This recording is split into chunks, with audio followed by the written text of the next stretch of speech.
We are live. Good morning, everyone, and welcome to the December 15th meeting of the East Hampton Town Board. Carol, would you please read the roll call? Councilwoman Burke Gonzalez. Present. Councilman Lees. Present. Councilwoman Overby. Here. Councilman Bragman. He's signing in right now.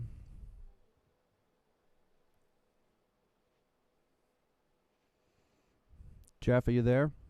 Yeah, I am here. I had some internet problems. Carol, I was trying to reach you to tell you that. It's affected my minute track, and I got to figure it out. I did your resolutions. I know. Thank you. I apologize, but it may just be something like a password issue. I'm not sure. We're live. Supervisor Van Scoyac. Present. Please join me in saying the Pledge of Allegiance. I pledge allegiance to the flag of the United States of America, and to the republic for which it stands, one nation, under God, indivisible, with liberty and justice for all. This morning's work session will begin with a public portion where any member of the public may call and address the board on any topic. We ask that you try to keep your comments to 3 minutes or less. Then we'll discuss the following topics. We have Jeannie Carosa from our purchasing department going over bids. We'll have Suffolk County Hazard Mitigation Plan presented by Bruce Bates, our Director of Emergency Response, and we'll have Human Services 2020 COVID-19 Response with the Department Head Diane Patricio presenting, followed by Wainscott Hamlet Plan Rezonings with Councilwoman Sylvia Overby, and followed by Liaison Reports. And we do have a few resolutions today. But before we go to public comment, I just want to bring the community up to date on the latest COVID numbers. Currently, as of 12/13, 2 days ago, the county positivity rate of those tested was 6.7%. We have seen a steady and rather dramatic incline in the number of positive cases within the county and even within the township. The latest numbers I have for East Hampton Town is 613 total positives during the duration of the pandemic. That is up 70 cases just in the last week. We had 543 cases positive as of 12/6. As of 12/13, 613. That's 70 new cases. This is obviously really concerning. We urge everyone to please take all necessary and appropriate actions to prevent the spread of COVID within our community, our businesses, our livelihoods, and in many cases, our own health is really at risk from the spread of this disease. And until the vaccine is widely available, the best we can do is to really be very careful, wear your masks in public, don't gather unless absolutely necessary. And if you do so distanced, and remember to wash your hands and disinfect commonly used surfaces. We'll get through this, but it's not going to be an easy haul now. And again, we urge everybody all due caution. At this point, I would like to go to the public portion. And Michael, do we have any callers on the line? Yes, we do, Mr. Supervisor. I will unmute the first caller in queue right now. Thank you.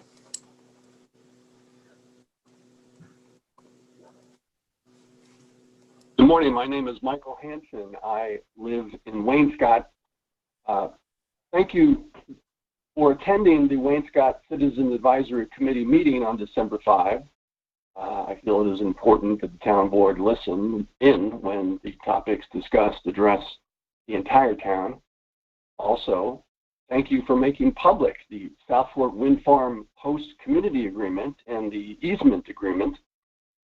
Your leadership has been crucial to this project. And the leadership from the East Hampton trustees has been equally important. Thank you all. We are in a climate crisis. I've said it before. It is a 5-alarm fire. East Hampton Town and Wainscott are on the front lines, and we need to do our part. And doing our part is supporting this modest wind farm project. If Jeff has any questions about the Article 7 process, I'll be happy to answer them. Thank you. Thanks so much for calling, Michael, and appreciate your support. Stay safe. Do we have any other callers on the line? Yes, we do. I'll unmute the next caller right now. Good morning, Peter and members of the town board. It's Carolyn Logan Gluck calling. Hi, Carolyn. How are you today? Very well, thank you. You? I'm calling because I'm simply delighted to see on your agenda today the topic of the rezoning of the Wainscott Business District. That's obviously an issue that's been of great concern to people in Wainscott. And to think that you're taking this on now is really the most wonderful news. So thank you so much.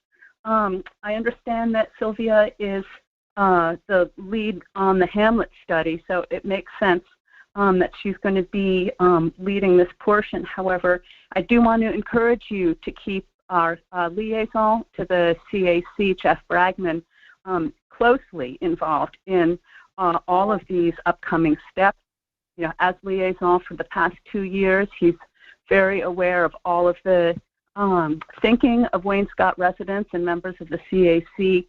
He's got, of course, great planning and zoning experience that I'm sure he can bring to the table. So I do encourage you to tap him for his expertise and keep him included.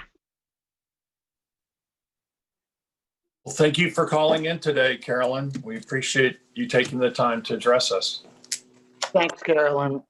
Yeah, I have been in touch with the people who are involved in trying to map out a strategy here, including our independent counsel and the head of the planning department and the assistant town attorney and the town attorney as well. So I'm keeping up and keeping involved. Do we have any other callers? Wonderful. Thanks again for calling, Carolyn. Do we have any other callers on the line? Yes, we do. I'll unmute the next caller right now.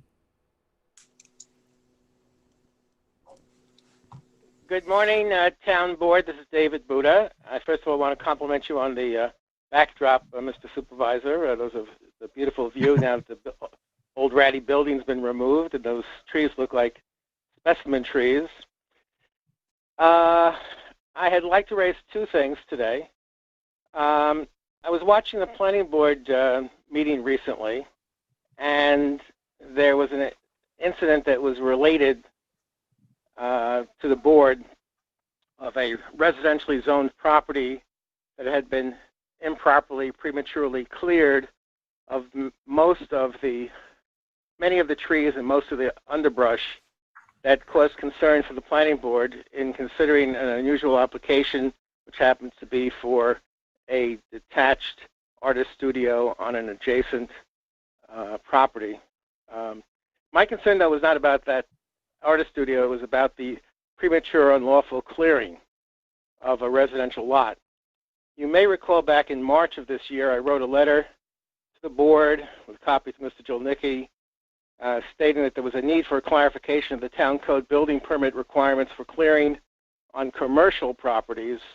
And now it's apparently still there's a need for clarification or better understanding of the rules with regard to residential properties as well. The specific code provision is Chapter 255-1-30.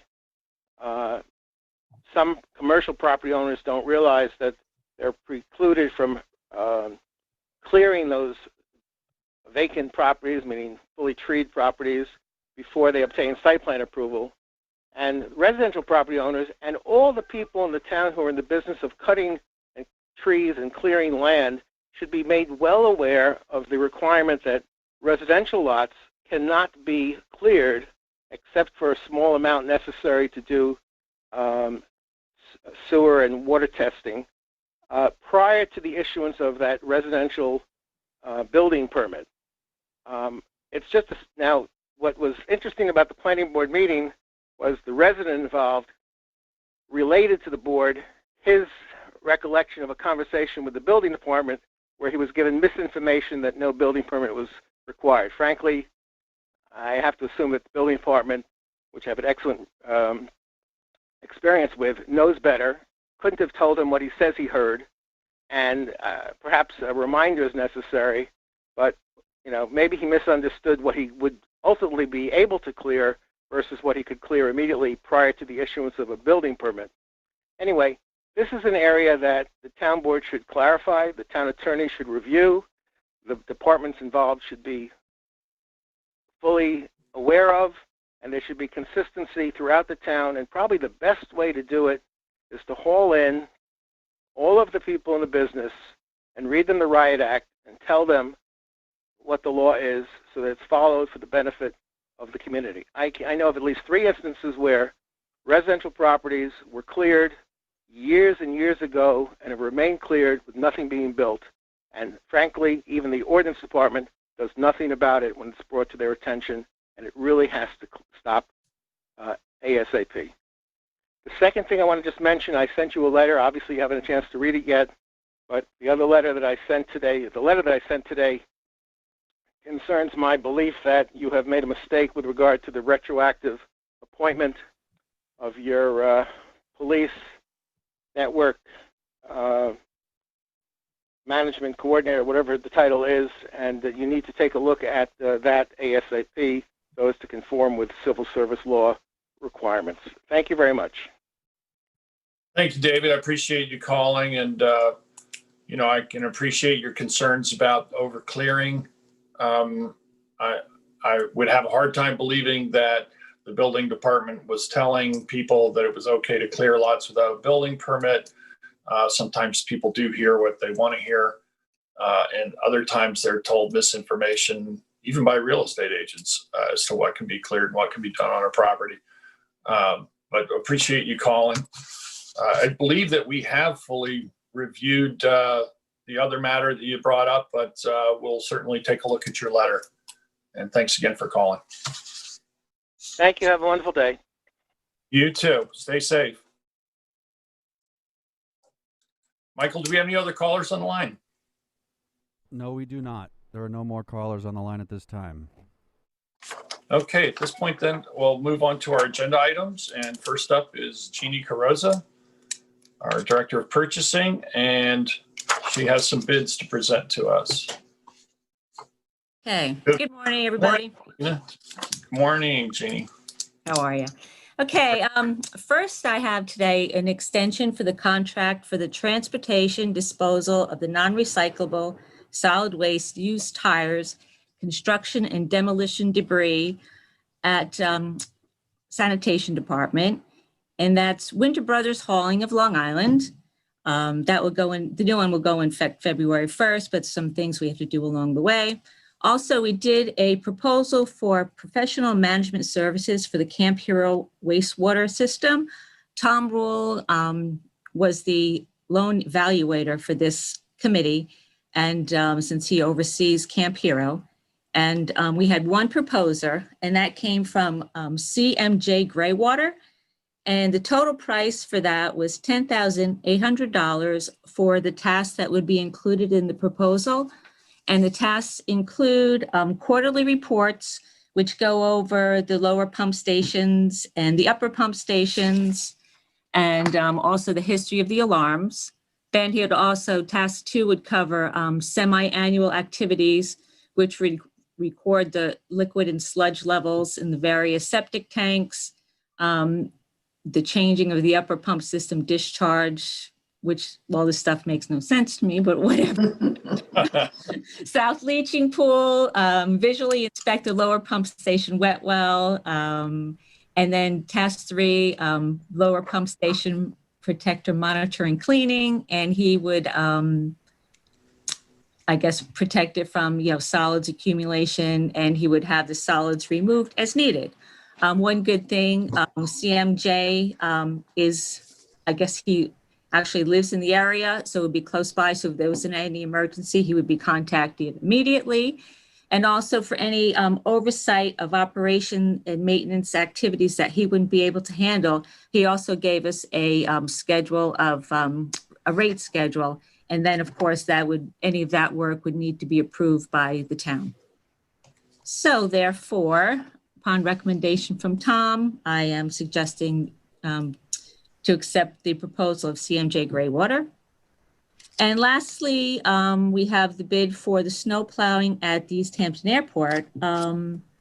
B&B Maintenance Services is the apparent lowest responsible bidder for this bid.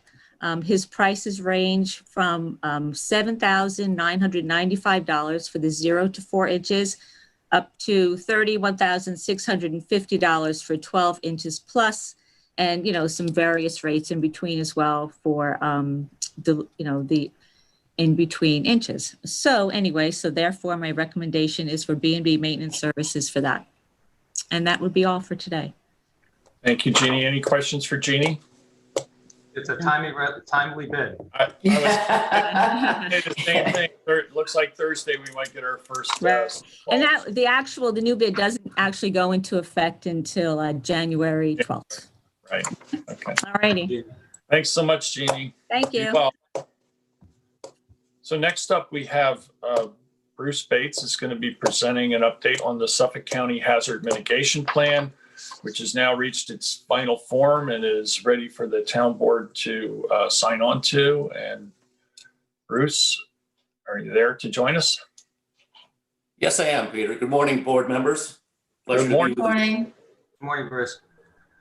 So I sent out a summary yesterday. I hope everybody had an opportunity to look it over. And last week, Joanne also sent a link to all of you folks where you could view the draft plan for the county. It's quite voluminous. I think it's 600 plus pages. So it's a little challenging to try and get through a large portion of it. East Hampton does have its own annex section in there, which is listed in the table of contents, excuse me. I believe there's still a link on the town's website to look at that draft plan also. So if anybody from the community would like to view that, they can. Just a brief history, which was included in my summary yesterday, just so everybody's clear. In 2000, the federal government passed the Disaster Mitigation Act, which required state and local governments to develop an all-hazard mitigation plan. In order to get any grant funding, the 404 grant funds, the local governments and the state governments must have an approved plan in place. That does not mean that you would not get disaster relief if there is a declaration if you don't participate in the plan. So just so everybody's clear on that. This year we were due for renewal. We, meaning the county's plan, which 10 towns, 2 tribal nations, and Suffolk County are all part of. We had an existing plan in place, which has been renewed twice. And we were running a little bit behind because the county actually got a grant to hire a consultant company to assist us with putting this plan together again, revising it. And there was issues with the bid process. So we got out of the gate kind of late, so we had a very short time frame. In February, we had the in-person kickoff meeting. We had another meeting with the consultants. And then, unfortunately, things kind of shut down for the in-person meetings. And everything went virtual, conference calls, et cetera, which I'm sure you can imagine trying to deal with 50 to 75 people on a call or a Skype or a Zoom is very challenging. So we broke it down into smaller groups so that we could address issues in a more timely fashion. It was extremely difficult during the pandemic. A lot of the players from the other towns, such as myself, were involved in emergency management. And during the pandemic, it was rather challenging to deal with the issues of your township and also try and get this plan hammered out. In any event, we did get done with the draft on time, submitted it to New York State. They reviewed it, passed it on to FEMA, and FEMA has labeled it approved pending adoption. And that means that all of the individual towns, villages, and the county must pass a resolution to adopt this plan. And once all of those entities have completed those resolutions, then the plan is in effect. Are there any questions for Bruce? Well, can I just ask, Bruce, thank you for being here today. Are there, very many changes for the East Hampton section, relative to like the prior plan, or is, most of what's proposed, what's kind of been set in stone for years past? Well, actually, quite a bit of it did change, and Okay. the main body of the plan basically impacts the entire county. So there's a steering committee, which I was part of, that goes through and addresses some of the larger issues. For example, identifying the hazards. We have to go through a process again to evaluate the likelihood, the potential impact, and our ability to react to these hazards. So some of those changed slightly since the last plan. And for the town of East Hampton, we had to go through and review all the initiatives that we had put in the previous plan. And then we had to basically check off the ones that were completed. The ones that had not been completed, we had to choose whether they were going to remain in the plan and be there for future consideration, or whether it's something that really we've gone down a different road and it's not a priority anymore. So there were quite a few changes made to our portion, our annex. They weren't significant. It was basically updating a lot of what was there. But unfortunately, to do that, you have to review the entire annex. So it's time consuming.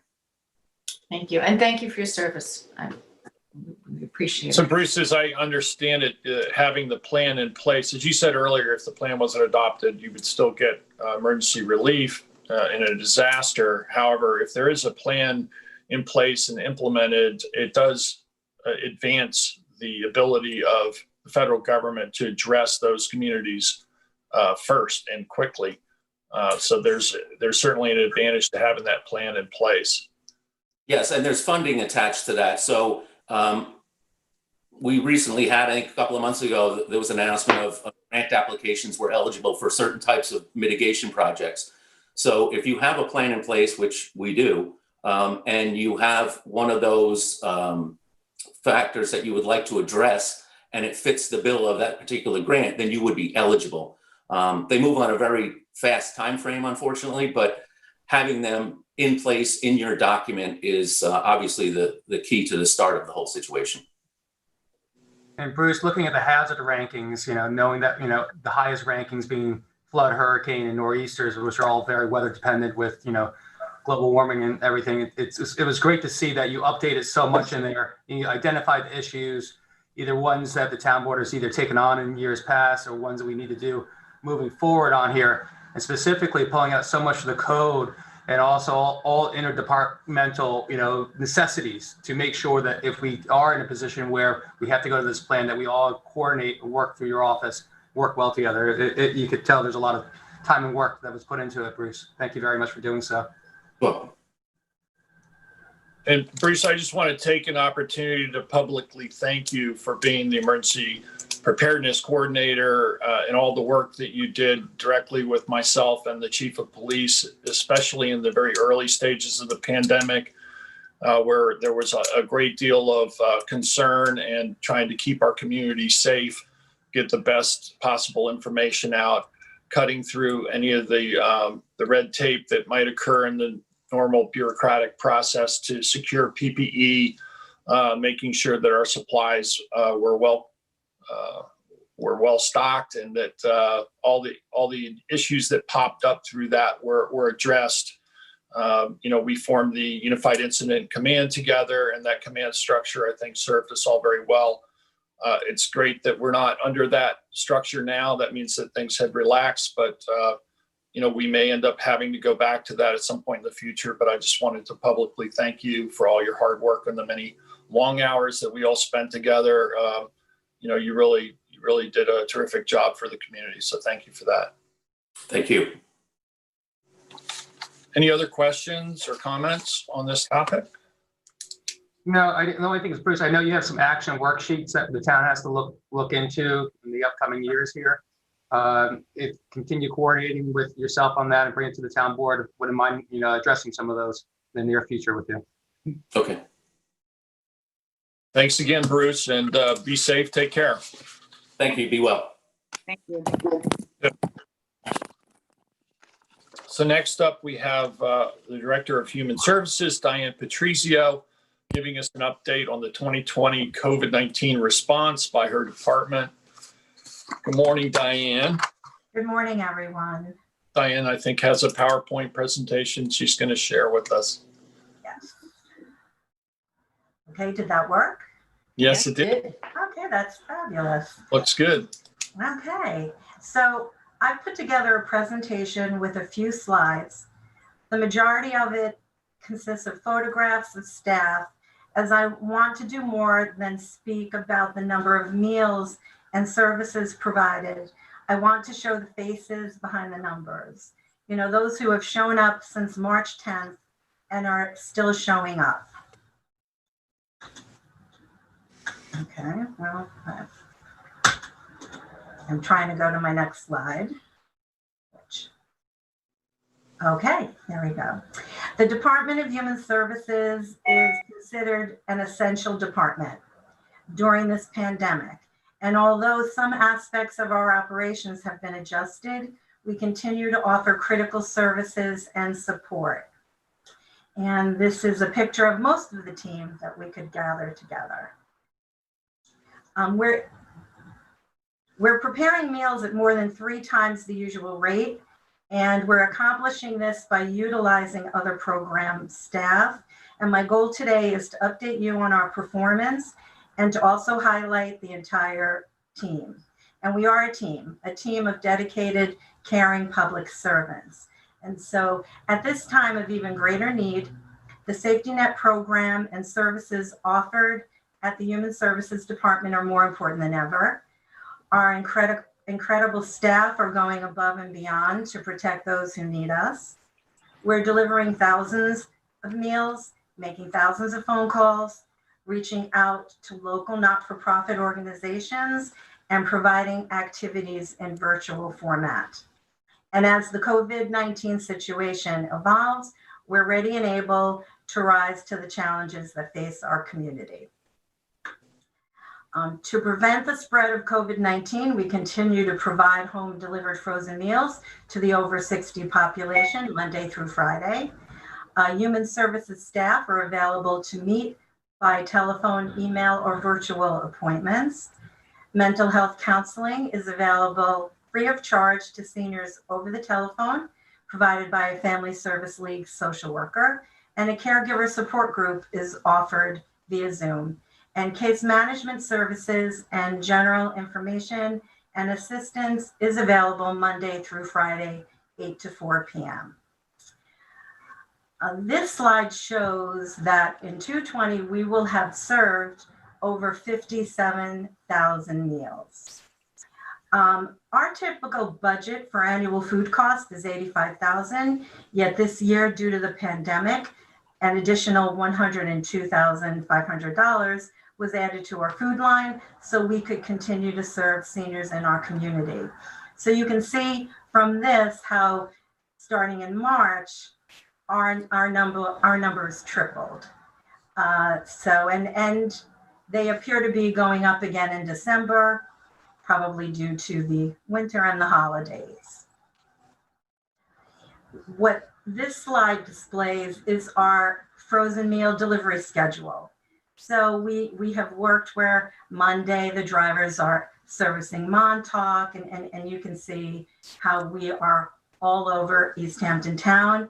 And presently we're providing 1,329 meals weekly and delivering them to 273 clients. We are also calling seniors. So our present client list consists of over 700 seniors. We've contacted all of them, and we only stop calling at the seniors' requests because we've been doing this now for 9 months, and some people do not need or want a weekly call. So every few months, we call all 700 seniors again to see if they're doing well. Presently, we call 150 seniors on a weekly basis. And we've also recently updated our special needs and emergency evacuation list, so we're prepared for any emergency situation, namely a snowstorm that could be coming in a day or so. So this also shows our list of monthly calls. And what it shows is that from our transportation program, Carol, Sandy, and Terry and Stan have been very involved in not only delivering meals, but calling seniors. This is a slide of the administration and case management service staff. that shows myself, Liliana, and Nicole. So there's budget management and grant writing and vouchering and reimbursement and case management services that are going on. And this slide highlights Sue in transportation. She's responsible for planning all the routes and scheduling the client deliveries and pickups.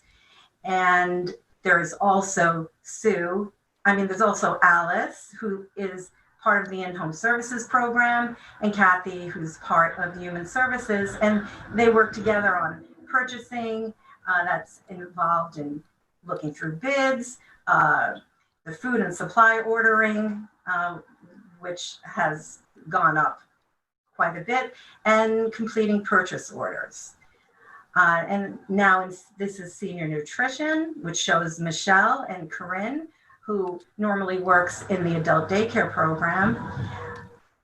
But there's a lot that goes into planning our menus and meeting different dietary needs, because we are trying to do our best to meet someone who might meet all our meals are low salt, but if someone's a vegan or a vegetarian. And then Michelle is responsible for completing the reports that go to Suffolk County Office for the Aging. And one thing I'd like to also add is we were fortunate because they increased our grant amount by $200,000 this year to help us meet the cost of meals. And this is just showing the meal preparation. There's a lot that goes into it, and that's showing Deb Culp, Deb Marisi, and Cheryl. They're preparing 3.5 times the amount of meals we normally would. More meal preparation. And what this shows is that Deb Culp, and Deb Marisi, and Cheryl from the nutrition program, and Holly and Selena from the in-home services program, and Agnes from the adult daycare program are all involved together to prepare the meals. In addition to the meals, we have an additional bag that we call the B bag, and that's packed with additional items such as bread, milk, any tea bags if we're serving oatmeal. And this shows Carol and Karen from transportation, and Agnes from adult daycare, and Holly from in-home services. And there's a lot more sanitizing that's going on. And so Isaac is responsible for sanitizing the 2 buildings and keeping us safe. And this shows Terry adding the milk, and Sandy, who's loading the supplies to be delivered on the bus. Our adult daycare program is also doing, keeping in touch with the adult daycare clients via Zoom. They're doing exercise and trivia classes. This shows Lisa, Corinne, and Agnes involved in Zoom. So we're keeping in touch with our clients that way. And what I also wanted to add was all the donations we receive. As you can see from here, a lot of organizations in the community think of us if they have anything to donate. On a regular basis, we get bagels from East Hampton Bagels and weekly from Breadzilla, but there's been a lot that we've gotten from other local organizations. And one other thing that I want to add that's really doesn't have anything to do with the presentation. The last time I did the presentation, my granddaughter watched, and she kept saying hello to the screen and didn't understand why I didn't say hello back, because she thought it was FaceTime. So just in case she's watching, I want to say, hi, Lily, mom loves you, just because I really miss her, just like we all miss everybody. So if you have any questions. Thank you, Diane. Do we have questions, anyone? Well, I just wanted to reiterate what Diane said, because we were looking at the numbers, and we're going to exceed 57,000 meals. That's more than the meals that we served in 2017, 2018, and 2019 combined. I mean, it's been an extraordinary effort on the part of, the entire human services team, because that's the way they like to think of themselves. And that's the way they've been performing. And we're just so grateful. And I'm sure if the seniors could say it, and I'm sure they do when they get their weekly phone calls, of how appreciative folks are of the services that the town is providing. I mean, Peter, you and I heard it when we went to, when we did the over 90 party, how grateful people were and that we were, that we were thinking of them. So Diane, thank you for your leadership in human services. I know you've got over 30 people to manage and you're managing during a pandemic. It's got to be incredibly challenging, but as we've said, human services staff have risen to the occasion, and there isn't a challenge they haven't met, right? Right, absolutely. Diane, I just want to say thank you too. It's for the great presentation, because it's really nice to see the faces behind all the work. You're right. The facts and figures don't tell the whole story. And the whole department has been kind of an unsung hero. I mean, we've talked a lot about the data, but it's nice to see the people there. And I just want to say personally how grateful I am to you for managing it. Oh, thank you, Jeff. I appreciate that very much. I want to add my thanks, because I know, Diane, how brilliantly, I'm going to say, you were able to, get everything ready for a pandemic and respond to it. And that was really difficult for our seniors to understand what was happening. Here they'd had a place to go and socialize, and that's what was needed. And the lunch program was always such a terrific thing to participate in when I was there, for Halloween parties and for Christmas parties and for the fun and the activities that your group and team put together. And to have to transition to a pandemic situation was really well done. And I thank you so much for being able to do that. And I want to thank Kathy also for being the liaison to this this great change that had to happen. And she was on top of it immediately and kept us all informed and was busy every day, I know, making sure that the seniors, were thought about. And I thank her for her leadership as well. I'll just fill in also. I think we're not out of this by any means yet. And Diane, thank you for getting us through 2020. I hope 2021's better. But your department has my complete support. I think the rest of the board could say so also, to help our seniors, not just with the nutrition aspect, but the cognitive aspect right now and the socialization. So if there's anything we can come up with together or brainstorm, please let me know how I can help any which way. But congratulations. Let's keep up the hard work. Thank you. I certainly, my daughter was watching this, but. I want to take an opportunity also, Diane, because I know all through the pandemic, we've been in close contact. And I also want to thank Kathy, who's really stepped up and really led the charge here with you to make sure that some of the most vulnerable members of our community are well served and that they're protected. They are the most vulnerable group, and being able to deliver meals and other supplies to them so that they don't have to put themselves in harm's way is really meant so much to many of them. I know I've had a number of conversations with people who take advantage of the program. Kathy and I rode around with your staff to, do some of the things that we normally would do, but in a different circumstance, honoring the nonagenarians, those over 90 in the program. And I think we had 42 this year that we visited or tried to visit. And, I just want to say that you and your staff have gone above and beyond and have showed such love and caring for members of our community. And it really means so much to them. It means a great deal to us as well. So thank you. Thank you very much. We really appreciate it. So at this point, I think that brings us up. Again, thank you, Diane. Well, brings us up to our next discussion, which is the Wainscott Hamlet Plan. Excuse me, Mr. Supervisor, if you would like to take them, there is a caller on hold in between topics, perhaps. Okay, we can do that. Yes. Okay. Thanks, great. Michael. You're welcome. I have a caller. I'm going to unmute right now. Is that me? This is George Dempsey. Hi, George. How are you? Oh, hi. Good. Good. Unfamiliar format here. Thank you for answering. I just wanted to bring up the concept I brought up a week ago by email to the town board about offering testing in the community. And we've had some conversations or emails back and forth. And I had the opportunity to review the summary that Mr. List prepared from a lot of different outside entities that want to come and do testing. And it's a bit of a discussion when you get into it all, I understand. But so I don't know what's appropriate what to say right now, except I do feel that, for one, I think I can do it as well. And I think their pricing, I can definitely do it lower for all this cash pricing that they're describing, the numbers they're describing, which is pretty typical what's going on, but it doesn't have to be that high. Most of it can be done through insurance.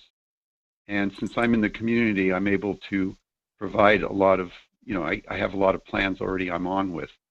And then if it's anything cash, it'd be less. The other thing I just want to mention is that I have access to a new software it's superior to what the New York State tracking software has. And that company I'd like to offer is a demonstration of it. And this actually is a very sophisticated contact tracing where between individuals, they'll be aware of each other, of someone near them having it. And it just can track everything through cell phones in a way that's never been done before. And then it can provide the town the information they want of what's going on in the community, which is, as Mr. Van Scoik was saying, that he can't really get from the county or from the state what's going on in East Hampton. With this app, we'd be able to get very fine, granular information on what's going on here. So I just want to, bring that up. That interested, and I want to start opening my office now. I'm going to hire more people to start testing through my facility, increasing it, opening to the public, and then if the volume goes up, then go into other facilities. And I just want to offer that and let you folks know. Dr. Dempsey, I want to thank you for calling in. As you know, we've had a number of discussions about testing within the community and trying to find ways to expand testing. It's certainly something I think we all agree is necessary.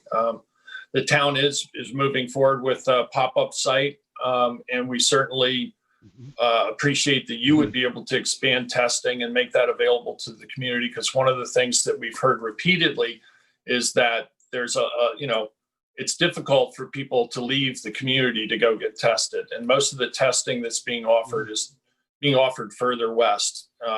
We've pleaded with the county and the state and the federal government to help us out here in East Hampton. And if we can take care of some of this ourselves, that's really what we've come up to.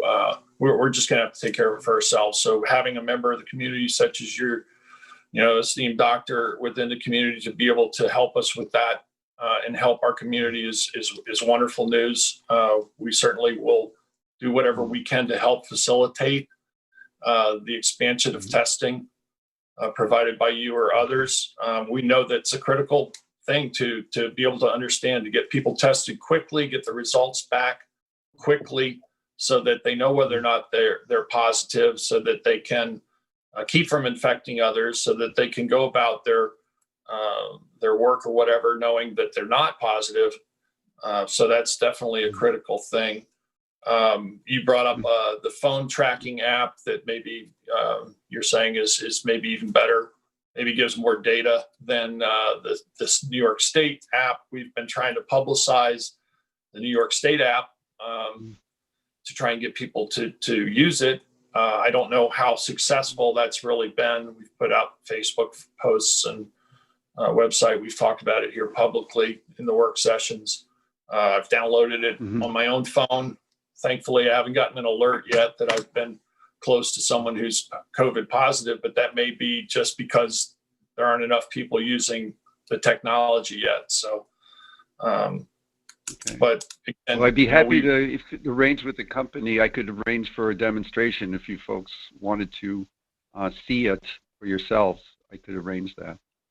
Absolutely, I'd be very interested in again any methods to help prevent the spread of the disease within the community.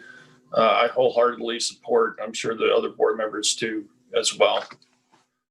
Yeah, I just want to add a word of thanks to you, Dr. Dempsey. I know that you've been a good citizen, and you've spoken out as a medical person early on in this pandemic. And I, for one, welcome your offer to help us out here. I think it's a real plus to have a local physician who knows the community, has contacts, and is kind of set up and running. So please keep me in the loop. I'm happy to hear from you, and I was happy to reach out to you to encourage you to try to work something out with the town. I think it could be very helpful. I do appreciate that, Jeff. So I'll be in touch by email with you folks for any more information on the software. Great. Thank you so much, Dr. Dempsey. We appreciate it, and stay safe. All right. Thank you very much. Bye. Bye-bye. Michael, do we have any other callers? No, we do not. Okay. At this point, we'll move on then to our last agenda item, which is Wainscott Hamlet Plan rezonings. And we have Councilwoman Sylvia Overby will be presenting this. She was the liaison to the Hamlet Plan studies townwide, working as directly with the planning department, planning staff, and the consultants. Those studies were adopted. The plans were adopted back in May of this year, and it's time to move forward with the next step. So Sylvia, take it away. Sure. I just wanted to give a brief overview of what we've already looked at and considered. And on January the 19th, the planning department is going to give us a more detailed and overview of how we proceed and fill in some of the blank spaces that we need to start considering. So I was really happy to see Peter talk about it at the last work session. So this is just a continuation of continuing to of what it actually, those objectives for Wainscott were. We're going to move from west to east as we did at the very beginning. As just a small recap, we started this process in 2014, which we were looking for, just putting out an RFP to find a consultant and to start working for this. And I think Peter, as the liaison to the Wainscott CAC, was the one that really was able to bring this forward. And then it's made much more sense to do it for all the hamlets. So these are, the studies were for the business areas of the hamlets. And so let's start with what Wainscott objectives were.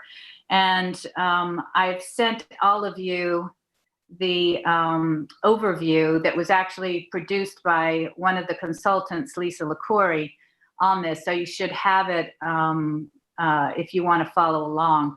But I just want to do this briefly because I think on January 19th, we'll have a much more in-depth look, and we'll have it. And Joanne Powell is on this call if you have any questions for her or for me as we move forward. So the objectives were to convert the highway development pattern to a more traditional downtown layout. We wanted to minimize the dependence on the automobile, and we were going to do that by, you'd be able to walk from shop to shop. Right now, it's not easy if you want to shop in one section to actually walk or bike to another section where you might want to be purchasing goods. Wanted to improve the visual quality to be harmonious with the character of Wainscott. We want to improve parking and access, reduce traffic congestion, and improve the circulation, and devise and consider an appropriate plan for the redevelopment of the former sand mine property, and encourage misuse development and workforce housing.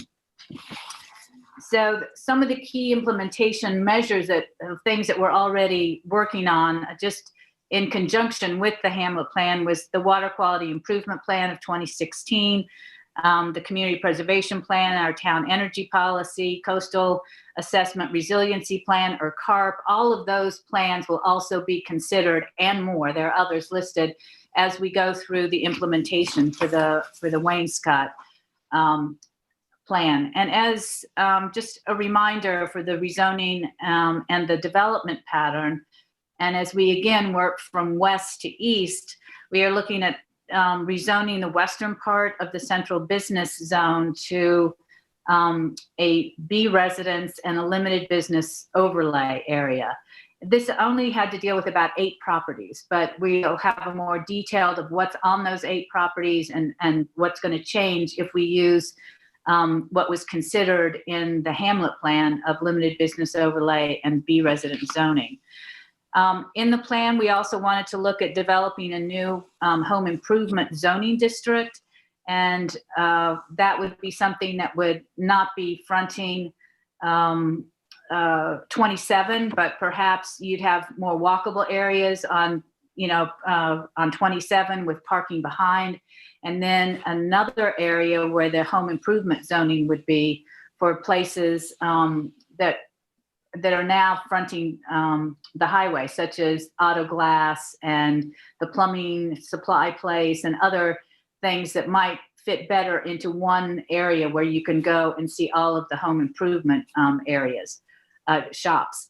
So some of the key elements of this was to have a Wainscott business overlay district, and it would be exclusive to Wainscott. You wouldn't have it over another hamlet. It would just be what Wainscott needs for its business district to make it work effectively and efficiently, and to be beautiful and to be landscaped correctly with streetscapes, and considered some shared parking issues where a business wouldn't have to supply 100% of the parking on its property, but could share parking with another business next door.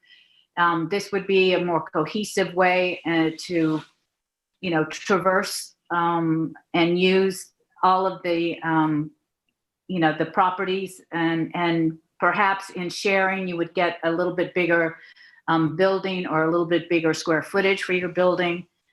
We wanted, of course, to always look at environmental performance and sustainability. And I think when we flesh out the Wainscott Business Overlay District, this is going to be one of the biggest areas to look at design and how we're going to be able to implement how much coverage would be allowed, how we would make sure that there are pathways and bike paths and walking paths to connect everybody together.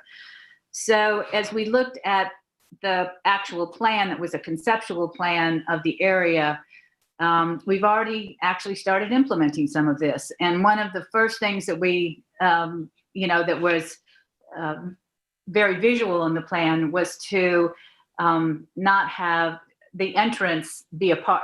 To have the entrance be a park. There was a plan in place at the planning department and planning board level for a car wash at this site. And through the generosity of the Friends of Georgia Pond and with our CPF program, we were able to purchase that and just recently dedicated that park a couple of weeks ago to the Rick Del Mastro, who was always at every single one of our charrettes and our meetings that had to do with the Wainscott plan. So, and then on the other end is at the area where there's the state right-of-way and a rest area, that is also going to now be a park of some kind. I think plans are still in the works as to what is going to happen at that site. But again, we're looking at, beautifying the entire area from the gateway to the end of its of the actual commercial area. When we're looking at the gravel pit, it was a conceptual plan. We'll continue to look at things that could be in that area. And in the conceptual plan, it had single family housing, had a park, it had commercial industrial, and it had a small, only 1 acre parcel for for affordable housing. So really, we're just looking at a small, probably 8 unit, if that is from this conceptual plan, if that's what we decide to move forward with. There was also a thought of making a transportation hub as part of the back part of the Wainscott pit. So that's the direction that we're going to be moving in. As I said, we're going to be looking at traffic circulation using Bathgate Road for a much better use that would be for biking, walking, which would also hopefully be able to take people to a park that would have recreation, not just passive, but possible We could look at fields, baseball fields in that area or soccer fields in that area as well. So it would have a very walkable feel to it, a very, I guess, a more of a, condensed view of a small town. And it would function, I think, in a much better way if we can make sure that that it isn't just a hamlet that you drive through. And I think that was one of the concerns from the very beginning for Wainscott, that it has a personality, and we wanted that personality to shine. So that's really just the overview of what we were looking at. If you've got any questions, which directions, the planning department, I've had a meeting with Joanne and two of the planners, and so we're already starting to work on the presentation for the 19th. And if you've got any questions, or you've got it, if you want us to emphasize something, this would be helpful if you want to chime in now and talk to us about it. Any questions or comments? I'll just say that, one of the critical parts of the future development of Wainscott will really focus on infrastructure, particularly regarding the circulation of traffic within that area. As it is now, I think a number of residents have referred to Wainscott as sort of a drive-through hamlet. It's basically kind of evolved as almost like a strip mall kind of thing with not particularly aesthetically pleasing, although there are a number of improvements more recently with some of the business owners really changing things up a bit. But I think that'll be a key portion. And the other thing I think it's really important to mention is that this will be, an effort that will directly engage the residents of Wainscott and business owners within Wainscott to work on the further development and advancement of the Hamlet plan. So we look forward to that. I'm glad, we're moving forward on this. I think you heard from Carolyn Gluck this morning, the chair of the CAC, her excitement about this getting underway. So certainly timely. And, I think will be well supported by the community. I know that we've had, there's communication between the town and the owners of the sand pit, and I just think that should be to some extent encouraged and possibly expanded slightly to maybe approach some of the changes that the Hamlet study anticipates on that property, and possibly with a view of negotiating with them on some of the more straightforward sections of that property that we could rezone. I think some continued serious communication with them on a regular basis is probably a good idea. There's a huge swath of that property that we have said in our Hamlet study plan should be a park, and that might give us an opportunity to talk to the applicants, the owner applicants, as we move along. I just think that is a line of communication that should be kept open. Well, yeah, I agree, Jeff, that, and as I said, engagement with the residents and business owners is a critical part, as well as, really looking at the infrastructure. We know that there will be increasing, traffic and parking as a result of ultimate build out to the degree of which we're not completely certain yet. But, that's something that we should be really focusing on at the outset so that whatever happens there is addressed right from the beginning. Any other comments on this topic? Then we'll look forward to the January 19th is the scheduled work session presentation by the planning department on next steps. And that brings us up to liaison reports. And before we get started with that, let me just check and see if there are any other callers on the line. Michael, any callers waiting? There are no callers waiting. In fact, I'm on the call right now just to reiterate that our line is available for the public when they do call. Thank you so much, Michael.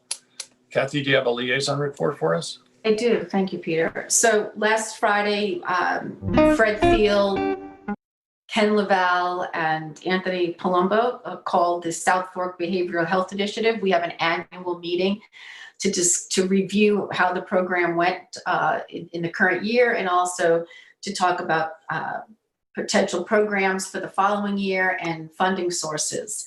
And East Hampton High School, Ralph Neglieri and Adam Fine reported out that they're holding weekly meetings to discuss students' mental health needs, that they have a solid relationship with Family Service League. They continue to have a social worker in the building, which is a fairly new model, and very few school districts on Long Island are doing that. And they are what they did say is that they're seeing kids struggling that they've never had concerns about before. And then Carol McGee gave an update for Family Service League, and again, she reiterated that, their kids are struggling and the numbers are going up. They're adding on a full-time Spanish-speaking therapist for telehealth, for Zoom calls with students.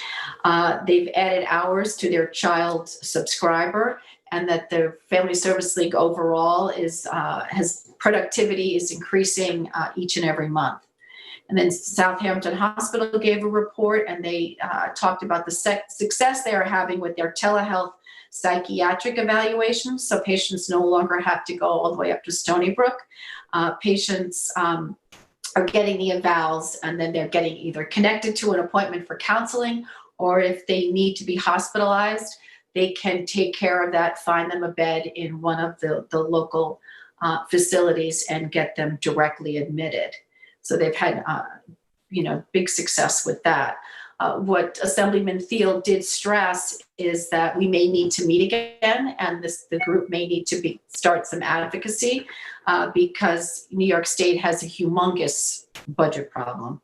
The federal stimulus monies are, that are being talked about in Washington is absolutely vital to maintaining essential programs throughout the state and at local levels. And otherwise, this program could fall victim to the catastrophic budget cuts that will inevitably occur without federal funding. So Fred asked us to stay tuned as we may have to meet again. But overall, as you know, we fund the program. We contribute $27,500, plus we give a $50,000 another grant to Family Service League. The state contributes $175,000 for the South Fork, and this, the program here on the South Fork was so successful that they duplicated it on the North Fork, and that program is $175,000 as well. And as Fred, I don't even want to say alluded to, because it was more direct than that. It could be in jeopardy because of the local governments and state governments' response to COVID and the budget shortfalls that they are experiencing. Yesterday, the survey subcommittee of the Police Reform and Reinvention Collaborative met, and we had a very thoughtful discussion about the types of questions we want to, ask in the survey. And we really wanted to drill down to, what community members' personal experiences are with the East Hampton Town Police Department. So that survey is a work in progress. Then switching gears to the town clerk. I know David, I guess in an earlier liaison report, talked about how beginning January 1st, you needed the new beach parking permit in order to park in East Hampton at East Hampton Town Beaches. And since, a picture is worth 1,000 words, I was going to share my screen and just show folks what the new permits look like to make sure that they can double check that they've got the correct permit on their car. Well done. So here we go. So this is the beach parking permit. So it's got a yellow trim to it. And as you can see, it expires in 12/31/2025. The permit is good for 5 years. And then the beach driving permit, resident beach driving permit, will be blue. And again, this expires December 31st, 2025. So folks, if you're residents of the town, please consider getting your new permits, during the winter months before the start of the season, where things typically pick up in the town clerk's office, and you can just, forms are online and you can drop off in the container outside of town hall, or you can, email your information. So that's for the town clerk. I wanted to bring that up. And then earlier this month, while I do the warrant, if you recall, we had an extremely large warrant back in early December, and that's because we had our one-time payment for the town's retirement fund. And then last week, we had a presentation by Lauren Steinberg and Gordy and Racky about the Climate Leadership and Community Protection Act. So when I heard that New York State Controller Tom DiNapoli announced that the $226 billion New York State Common Retirement Fund is moving to divest from the riskiest oil and gas companies by 2025 and decarbonize by 2040, I felt it was something that we should, the community should hear about if they haven't read about it already. And this announcement builds on last year's landmark climate law that requires New York to go net zero emissions by 2050.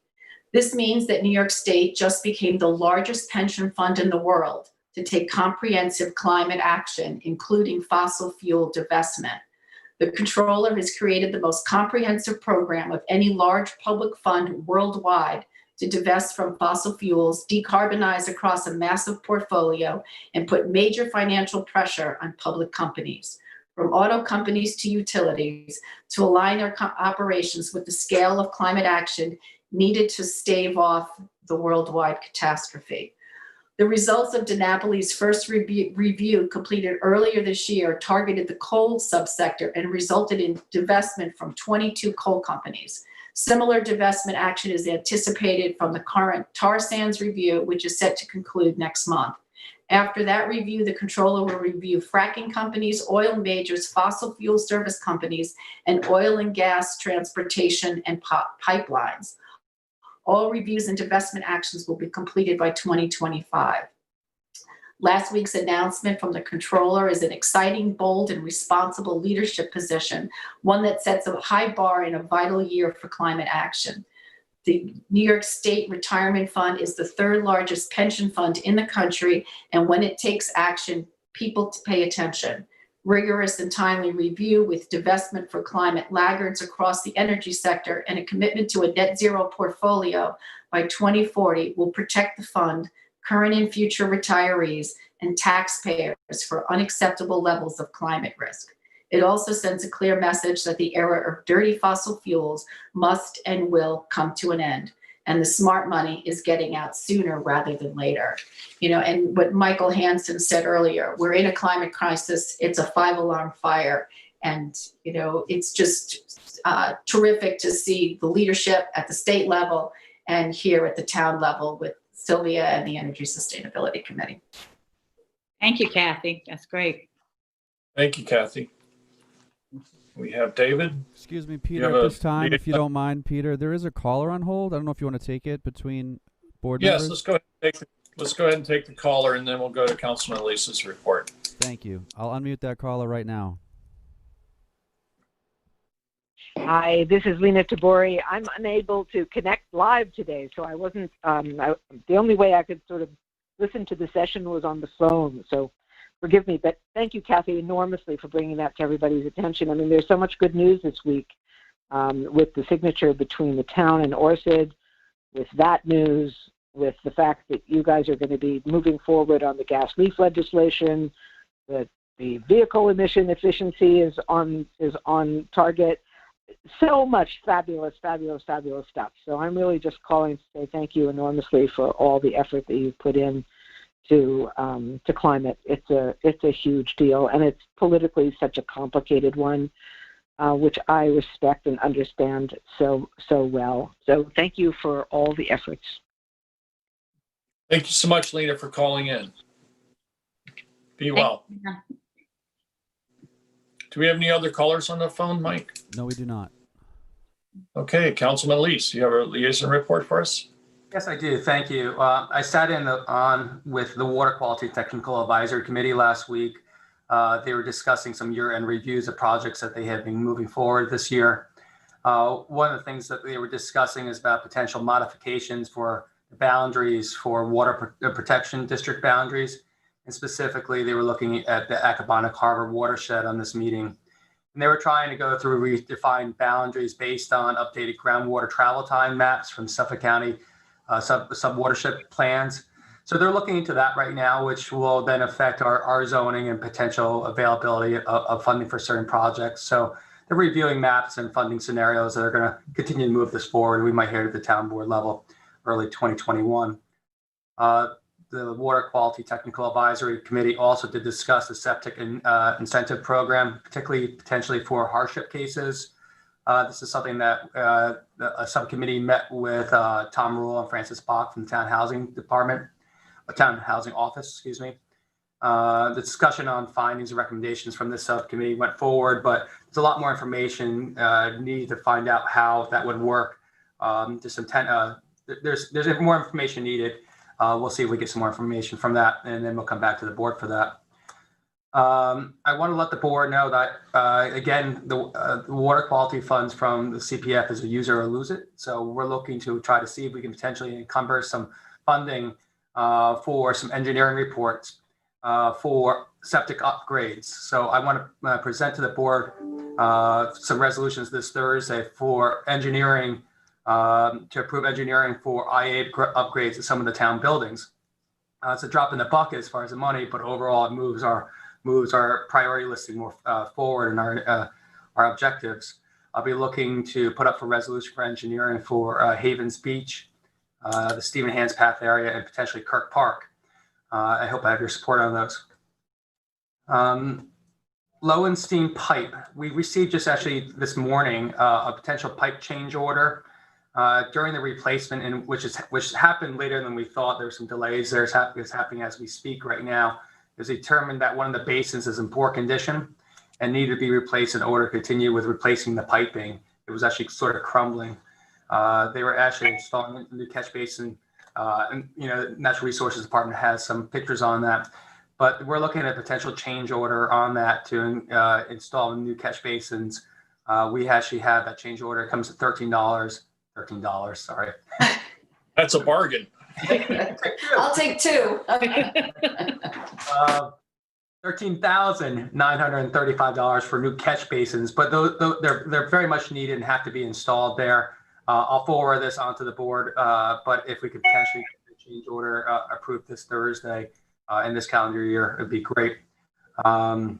David, is there a timeline to get this done? Because I know that in speaking with Steve Lynch, that he needed to get it done by the 17th of this month. So, well, they're installing immediately right now. So if the board is okay with that change order, we could try to encumber the funds as soon as possible right now. But I'm okay with it. I guess the question is to the board: are we okay with that change order of $13,935 for the leaching bases to be installed so they can continue moving forward with the project?